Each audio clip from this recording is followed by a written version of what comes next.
اللهم صل على محمد وآل محمد۔ اگر انسان اپنی زندگی میں روزے مکمل نہ کر سکے، یعنی مرنے والے کے ورثاء عام طور پر اپنے مرنے والے کے لیے روزے رکھواتے ہیں، نمازیں بھی پڑھواتے ہیں۔ اب یہ دیکھنا پڑے گا کہ مرنے والے کی نمازیں پڑھوانا یا روزے رکھوانا یہ مرنے والے کے مال میں سے تو نہیں ہوگا۔ یہ اصل میں تو بڑے بیٹے کی ذمہ داری ہے کہ وہ اگر باپ کا انتقال ہوا ہے تو باپ کی نمازیں پڑھے اور باپ کے روزے رکھے، یا نمازیں پڑھوائے یا روزے رکھوائے، البتہ وہ نمازیں اور وہ روزے کہ جو باپ نے مجبوری کے عالم میں چھوڑے تھے۔ باقی کسی پر واجب نہیں ہے، باقی کسی پر فرض نہیں ہے کہ مرنے والے کے روزوں کی یا نماز کی قضا کروائی جائے، لیکن عام طور پر کرواتے ہیں لوگ، اپنی والدہ کی، شوہر کی، بیوی کی، اس طرح کی نمازیں یا روزے قضا کرواتے ہیں،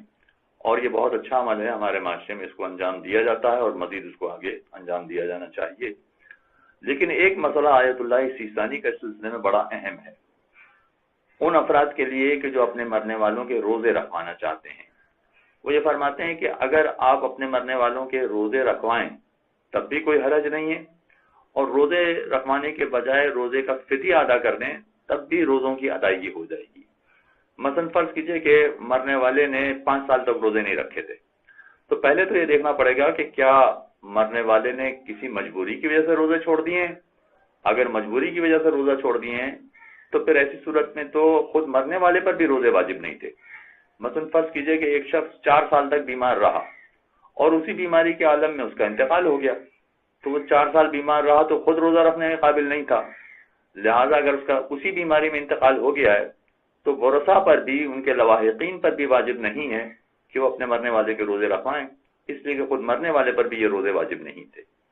ہاں، جو روزے مرنے والے پر فرض تھے اور وہ اپنی زندگی میں ادا کر کے نہیں گیا یا نہیں جا سکا، بیمار ہو گیا بعد میں اور اپنے روزے نہیں رکھ سکا، تو ایسی صورت میں پھر لواحقین کو، ورثاء کو چاہیے، ان کے لیے مناسب ہے کہ وہ اپنے مرنے والے کے روزے رکھوائیں۔ مگر آیت اللہ سیستانی کا فقط ایک خاص مسئلہ ہے اس سلسلے میں کہ روزے رکھوانا چاہیں تب بھی کوئی حرج نہیں ہے،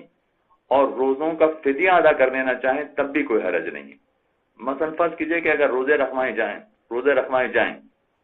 تو اس کا مطلب ہے کہ 30 دن کا پروسیس پورا ہوگا اگر 30 روزے چھوڑیں،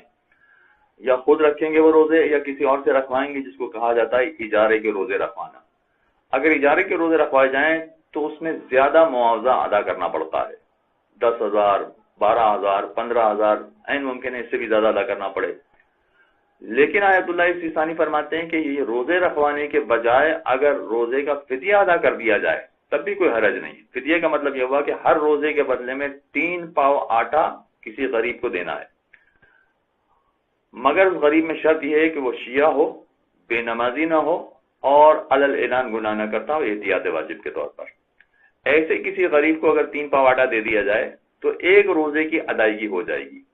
اب اگر فرض کیجیے کہ روزے رکھوائے جائیں تو معاوضہ ہو جائے گا 10,000 روپے، اور اگر فدیہ دے دیا جائے تو ہو سکتا ہے کہ معاوضہ ہو جائے 1,000 روپے۔ پورے مہینے کی بات کر رہے ہیں کہ پورے مہینے کے روزے کے رکھوائے جائیں تو 10,000 روپے دینے پڑیں گے، اور اگر اس کا فدیہ ادا کر دیا جائے تو معاوضہ ہوگا مثلا فقط 1,000 روپے۔ تو دونوں اختیار ہیں، وہ چاہیں تو روزے رکھوا لیں، چاہیں تو فدیہ ادا کر دیں، مرنے والے کی ذمہ داری پوری ہو جائے گی اور اس طرح سے روزوں کی ادائیگی بھی ہو جائے گی۔ ہاں، ایک بات یہاں قابل توجہ ہے، یہ چونکہ مسئلہ فقط آیت اللہ سیستانی کا، دوسرے مراجع کرام کا نہیں ہے، لہذا وہ سارے افراد کے جو مثلا آیت اللہ خمینی کے مسائل پر عمل کرتے تھے، آیت اللہ خوئی کے مسائل پر عمل کرتے تھے، وہ اگر یہ کام کرنا چاہیں تو نہیں کر سکتے۔ لیکن ایک راستہ ہے ان کے لیے کہ اگر وہ کرنا چاہیں تو ایک طریقے سے وہ یہ کام انجام دے سکیں گے، وہ یہ کہ ان کے بچوں میں سے، ان کی اولاد میں سے جو کوئی بھی آیت اللہ سیستانی کے مسائل پر عمل کر رہا ہے،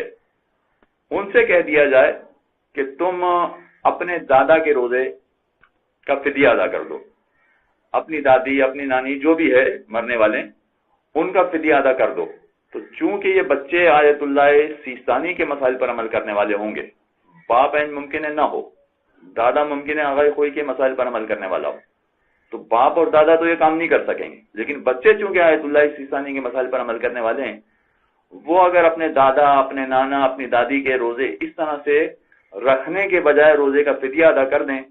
تو ان روزوں کی ادائیگی ہو جائے گی، لہذا باپ یا دادا ان روزوں کی ادائیگی سے بری ذمہ ہو جائیں گے، چنانچہ فدیہ دے کر بھی روزوں کی ادائیگی سے بری ذمہ ہوا جا سکتا ہے۔ اللهم صل على محمد وآل